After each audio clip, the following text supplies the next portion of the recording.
because I was actually thinking about it when we was like talking about like, have I ever been through depression? I was like, I don't think I ever have, you know. And then I was like, you know, when I had to break up with her. Hey man, them breakups be doing something to you, bro. And I was like, them breakups, yeah, that breakup had me, man. Like you said, like especially with your first love. Oh, man.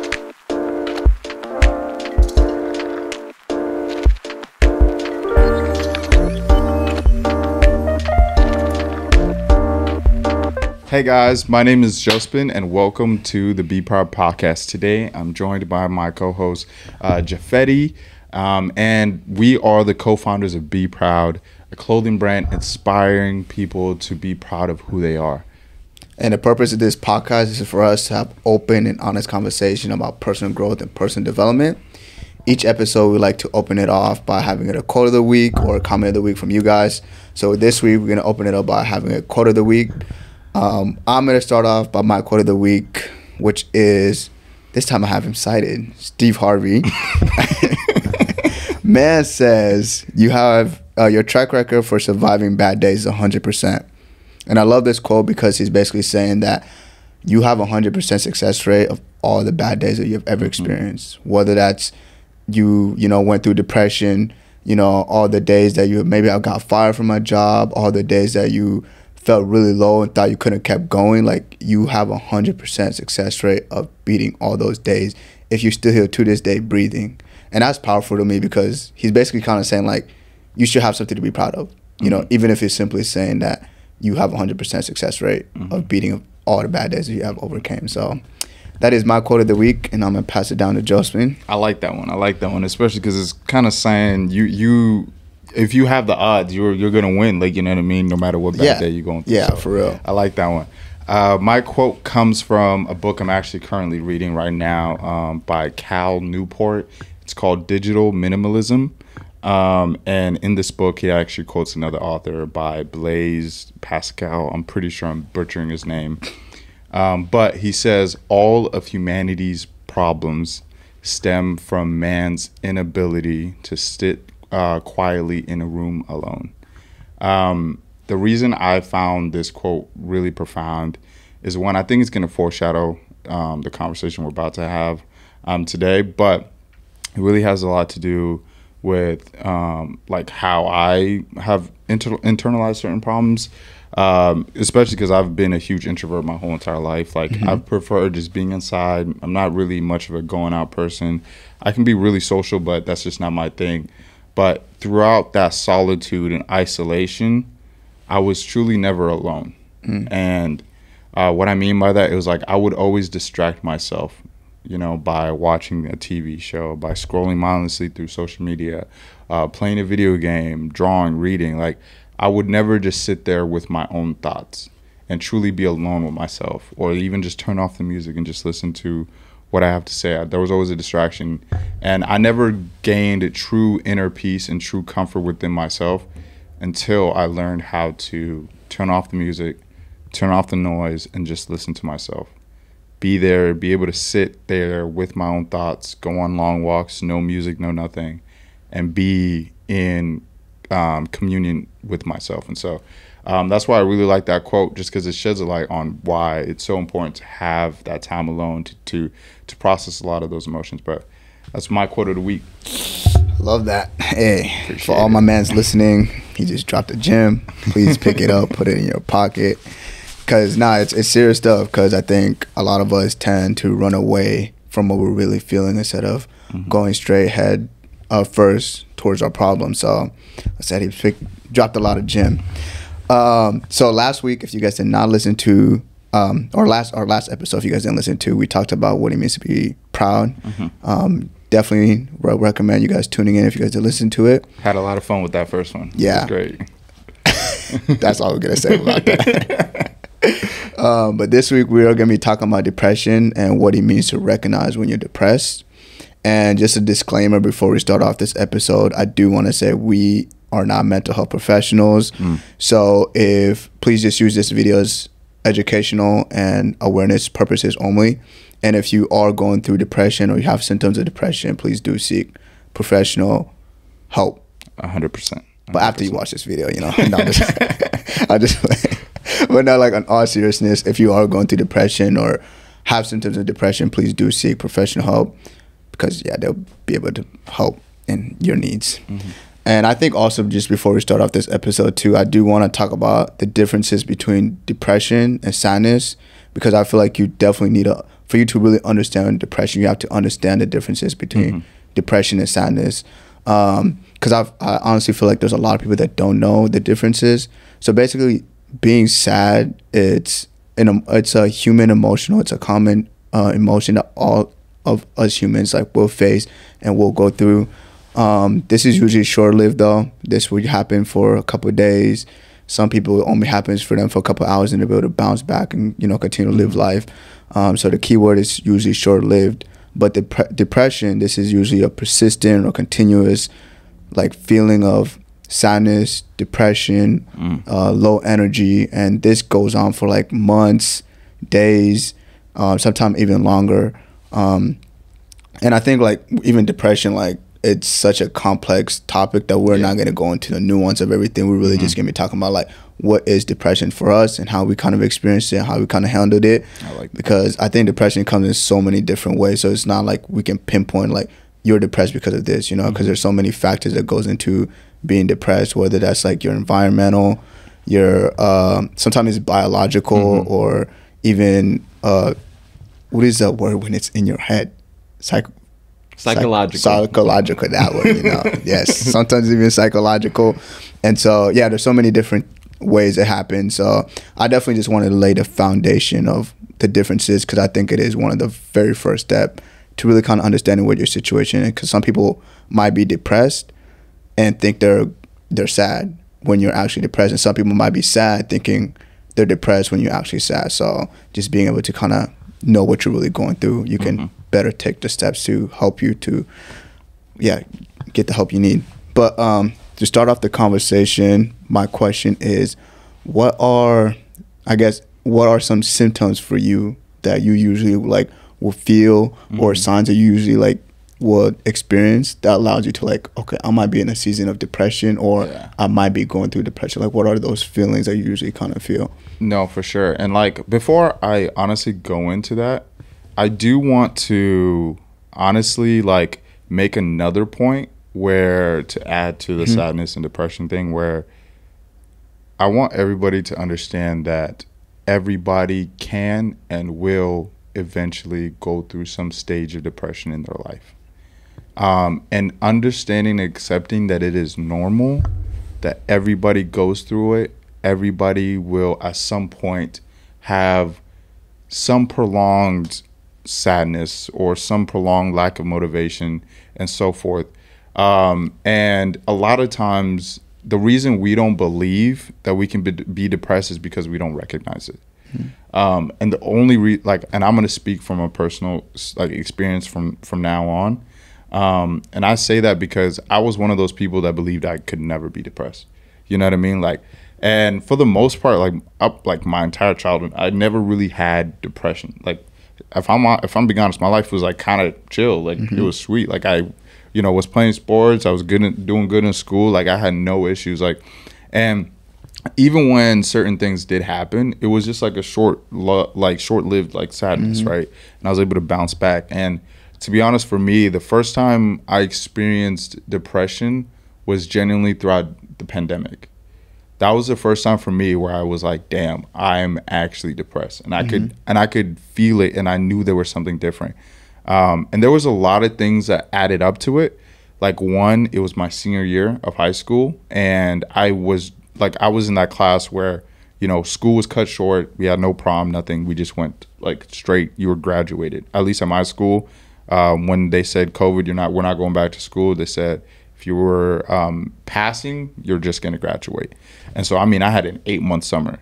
But at that point, I honestly, like, I didn't know what I wanted to do at that point, especially because my basketball season had just ended.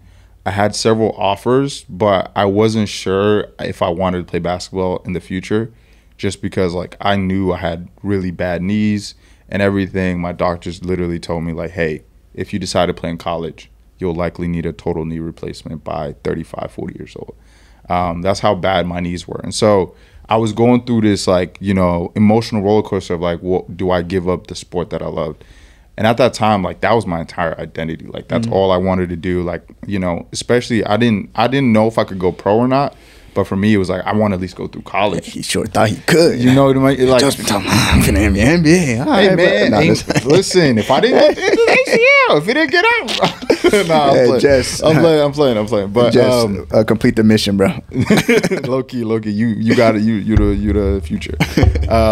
No, but on a serious note, it was one of those things where I had to like truly, like figure out who I was, and I was like struggling with that. I was struggling with what is my future, what do I want to do. There was a lot of family stuff going on too that just made it incredibly difficult, where I just like lost my identity, like, and it was almost like genuinely I did not know who I was. I was going through these periods of dissociation where like I genuinely didn't feel like I was myself. Like I was so disconnected from who I was. And how long did you say that went on for? I'm gonna be honest with you. Like, I feel like I've been going in and out of like depressive phases probably until June of this year. Like where it like, and to be honest, that was the like, and that's where it's like I didn't realize how bad it was until June. Like I didn't, because I would have, for me, it was just a cycle of highs and lows. Yeah. And I didn't realize that like depression can be a year-long journey. Yeah, I'm telling you, it's something that can go on for years. And I think, like you said, like something that we do, especially as men, we do a really good job of masking it. Like 100%. You would never be able to tell someone's going through depression unless they vocalize it to you. Unless they say it. And for me, like what made my depression worse is like I had a feeling I was going through depression, but I never addressed it, and I allowed it to get worse and worse and worse. And the big thing for me was I realized what my version of self-harm was. Because I think the biggest characteristic of depression is intentional self-harm. Now, Demetrius Harmon, the creator of You Matter, he's one of our biggest inspiration for starting this clothing brand. His brand is about, you know, bringing awareness to mental health and depression and stuff like that. And he talked about how his form of self-harm, it was cutting himself and even, you know, suicidal attempts. And like, that's what a lot of people depict as like depression. It's like the most severe version of it, where you're physically going out there and hurting yourself, or you're attempting to hurt yourself. But most people don't realize that every single person has a different form of self-harm. For me, I realized it was ignorance. Like, and not necessarily ignorance in like your stereotypical term, but like I would ignore all my problems to a point where like it just would compound and just build this stress that would eventually lead to even more, like a more depressive state. And so that's why for me, like instead of being able to be a few months of depression going through that, it was this cycle where I just kept going back and forth because I'd do good, but I wouldn't necessarily address the problem, and it'd just be right back, and I'm right back where I was. And for me, like what I always thought is I had to break certain stereotypes of like how to get out of depression, how to get better. Because a lot of people are like, get in the gym, get better physically, and everything's okay, right? And for me was, you know this, like I've battled with injuries. Like I'm like injury prone like crazy. Like I've, you know, we played tennis, my ankle was gone. But last time we played basketball, my ankle was gone. I could walk down the street, my ankle's gone. My knees, I can't even land on my. If we play sports with Justin, just know, bro, 90% of the time you might get injured, bro. At this point. And so that was another thing where like it really was affecting me because. And I think that makes the situation even worse. Yeah, because you're trying to better yourself, and then your body's just like nah. And so what I had to learn though was I had to get my mind right before I got my body right. And I was trying to get my body right so I can get my mind right. And so that's what made it incredibly difficult, is because I was genuinely trying to rush it. I was like, all right, cool. If I get better physically, then, you know, everything will be fine. But that actually led to more injuries, right? Yeah. And then that's when I literally was like, all right, cool. I have to really address these problems. And that's why I brought the quote up in the beginning is I genuinely took the time to get rid of all the distractions in my life, where I can then sit there and be like, all right, what is the cause of these feelings? And for me, it was never like, in terms of depression, like I never had serious bouts of depression where like, you know, like I wanted to hurt myself or anything like that. It was just more like I had loss in direction. I didn't know what I wanted to do. And it was this weird feeling because, like, you know me personally, right? If I wanted to do certain, like, I can do so many different things well that, like, I could genuinely pick a direction, and if I put like all my energy into that, I can do anything, 100%. Right? And so that made it harder for me to, like, that's what made me feel lost. It's because I didn't have that. So much options. I had so many options. I was like, what the heck am I gonna do? Right? And that's my particular situation. But there's so many reasons that you know that could really build somebody's depression, and like that was one factor. And there's so many layers to why I was going through those cycles, and it truly came from not being able to sit down and not be in solitude with myself. Yeah, because I think, like you said, a lot of time we do tend to run away from the problem, and that's it, you know. And I think I agree, like, you definitely have to work on your mindset first. Like, that's always, like, everybody always talks about it. I feel like at this point it feels cliche, but it's 100% true. Like, it is a first step to bettering yourself and really getting onto this journey of, like, self-development, self-growth, is you being able to control your mind. Because the moment that you realize the cage is in your mind, that's the moment you're actually free. Because everything, all the crutches, everything we put on is all in your head. And the ability to be free is the ability for you to kind of really just do anything that you set your mind to be able to do. So, and I think even just like you were mentioning too, like some advice that would even just tell people, or even at least some of the stuff that I personally kind of hoped whenever I was like feeling in those, you know. And then I was like, you know, when I had to break up with them. Hey, man, them breakups be doing something to you, bro. And I was like, them breakups. Like, that breakup had me. Man. Like you said, like. Especially with your first love. Oh, man. That joint hit different, bro. I was like, wow.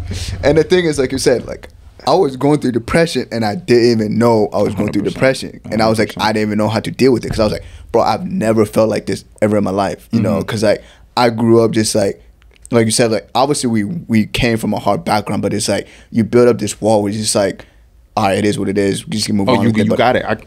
Yeah. But it's like being with somebody like that she allows you to be vulnerable, and then it's like, in a way, you gain this attachment to them. And then now it's like you let go, and it's just like, I was like, bro, what? I was like, I truly, like I was going through depression. I didn't even know what it was. And I was like, I never admitted it to anybody, too. Yeah. And so it was definitely like a moment where I was like, bro, what is this feeling? What do I do with it? And how do I, like, get rid of it? And like I said, it definitely, like, trickled into a lot of my everyday life. And that's why people don't understand, like, depression is going to come into, it's going to feed into your everyday life. Like, your ability to work, your ability to eat, your ability to even just, like, have proper sleep.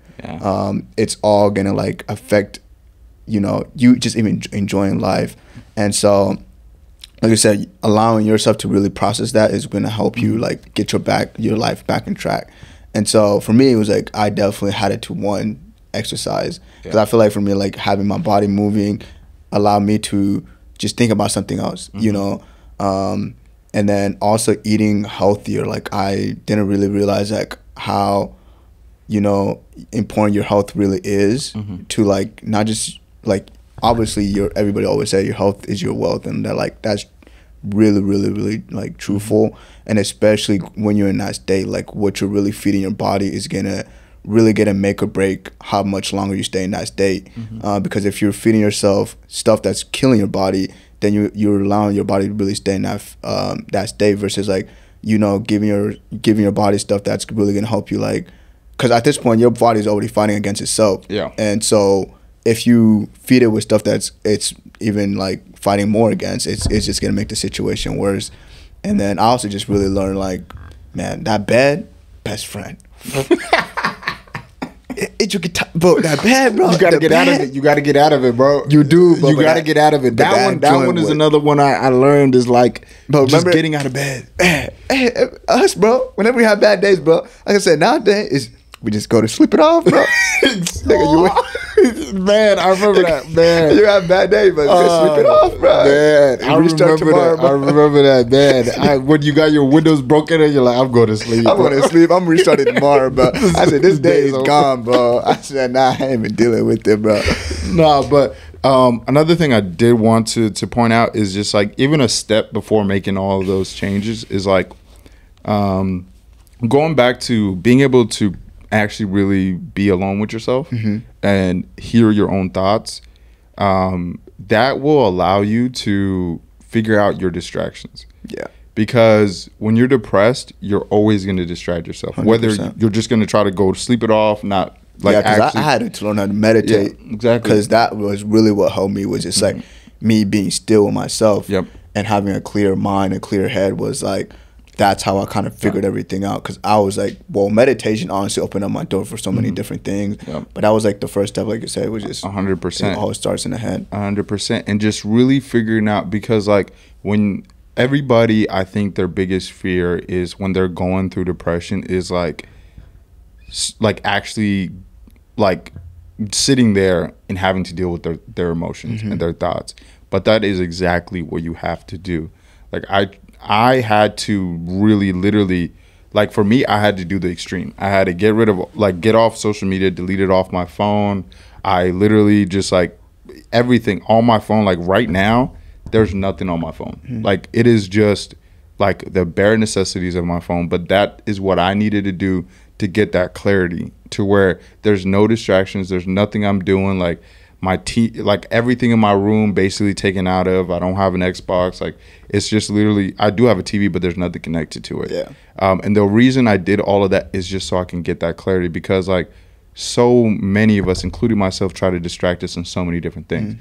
Like whether it's going out, whether it's women, whether it's games, like all of these different things. Especially and like, that going out, that joint will kill people, man, I'm bro. telling you, bro. To me, to this day, I don't understand people can go out every day, bro. And like, you know, I've been through those phases where Yeah. you're going out every weekend. I can't I'm do it, saying, bro. you know what I mean? And like that is another form of distraction where it's like, 100%. I think the best way to recognize that you're depressed is to ask yourself, one, am I distracting myself? And why am I distracting myself? If you can answer those questions at every moment in your life, like when you're doing something, like, am I doing this for a reason, or am I just trying to distract myself? When you can answer those questions, and if you're constantly looking for a distraction, whether that you always have to hang out with somebody, like you like it's hard for you to be alone. It's hard, like you always have to find the next party that's going on. You always have to find, you know, whatever vice you're on that you have to really be, that allows you to be distracted. If you're always constantly chasing that to me is a sign that you're depressed and you don't even know it. If you go to the end of your work week and you feel the need to go out, to like, you know, literally, you know, get wasted or drink all day, smoke all day, whatever the case is, like that is a sign where you have to look at yourself and like, I'm distracting myself from something. And those are things. We're not saying don't go out, don't do all this stuff. It's just like, for us, it's like, at least for me personally speaking, it's like, go out with a purpose, go out for a reason, like celebrate, have something to celebrate. Don't just be going out just to go out because you have nothing better to do. Exactly. Or you don't want to be thinking about what you're thinking, or be like, oh, I had such a hard week. Everybody has a hard week, but it's like, can you really face your own thoughts? And like Joe's been saying, really just be in a place where you can really just be comfortable with being you. And, you know, spend that day to yourself. Like, even if it's simply doing self-care for yourself, like, especially as men, I feel like we don't do that enough. But, like, go to a movie by yourself, bro. 100%. Like, go out at the park by yourself kind of stuff, you know? Because I do, even going back to your point, like, your thoughts and your words are like seeds. So what you're saying to yourself, 100%. it's what you're planting out on your garden, right? And you're going to bury those harvests. That is what you're going to receive. If you constantly telling yourself, I'm not good enough, or I look ugly, or I'm this, or I can't do that. You're constantly telling yourself that, and you're continuously saying that. That is what you're putting on your garden. And then you're confused on why you feel this way. But it's what you're telling yourself. You're literally harvesting what you're putting out. So you also got to just change your thoughts. A lot of it is really about what you are telling yourself and not really giving a fuck about what people are saying, you know. And we're not perfect. People always gonna have thoughts and opinions, like no matter what. And you got to realize, like, what are you gonna take from other people, and what are you 110% secure about? Like, people can say something, but like, it is what it is, you know. But I know who I am. You don't know who I am, you know. Everybody's always gonna see a surface level for you, but you know your true self. So it's funny you said that, because you actually brought up another, like, there's a book I brought up last week called The 4 Agreements, and I brought up agreement number 2 is don't take anything personal. You actually just brought up agreement number 1, which is be impeccable with your word. And being impeccable with your word doesn't mean what you say to other people, or not only what you say to other people, but what you say to yourself. And so that's another thing that you have to truly embrace, is like understanding that. And it's so funny because like when I initially read this book, like I did receive a lot of that, but like when we have these conversations, it's like everything that book is talking about is the things I needed to apply to my life to find that peace. And like another thing that I truly recommend people for their mental health is try to disconnect from social media, or not even just social media, but just like from your phone. Because there's so much going on, so many distractions, and it's like you'll never truly understand how many distractions you're constantly going through until you do it. And like I don't want to just like tell people that like I'm not like I had to truly disconnect. I want to show Fetty real quick, like, because I'm not the type of person to say something and then I'm not preaching it, right? I want you to look at what my screen's on. Let's see. It says, damn, 8 hours. Goddamn. I know you play. Go ahead and say the real number, bro. It says 39 minutes. You can even click see all activity, go to last week. Man, it's on it, bro. I'm like, and truly, ever since I've disconnected from like what I didn't need from those distractions, like I truly have never been more like truly like fulfilled and comfortable with myself.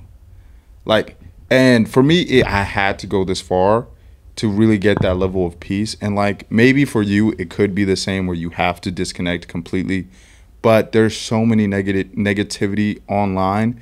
And the biggest thing is like, if the first thing that you do is check your phone and you're scrolling, like that takes so much of your energy already. Like you can literally feel it draining as you're on your phone. Bro. Like we talked about this. Like social media is designed to be toxic, so you can stay on it because it's what gives them most attention. So it's like you're seeing all these hateful, this negative stuff on your feed. It's on purpose. Like it's designed to be like that because it knows it's what gets you hooked in. It's gonna have you read a comment. It's gonna have you reshare your stuff to your to all your friends. But it's literally like at the end of the day, it's like most of the stuff you resharing to your friends is other people putting other people down. You know, so 100%. And like, bro, like, and what's interesting is like I still have like social media just because we need it for our business, like on my computer, but I just don't have it on my phone.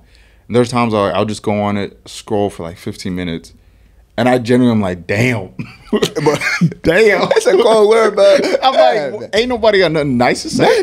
Like, and so those are things for me, like, I truly had to do to realize I was depressed. Is like, quiet the noise, be comfortable with my inner voices, and just like truly, like, understand that I'm, like, and just be okay with it. And that's the last thing I want to say is like, if you're sad and you know it, it is okay. It is okay to be sad. It is okay to not have a great day, a great week, a great month, maybe even a bad year. You had a whole bad year. It's okay. And that is the most important thing about it, is once you understand that you don't like it's okay to feel that way, it's going to start that jumpmpstart that journey to feeling better.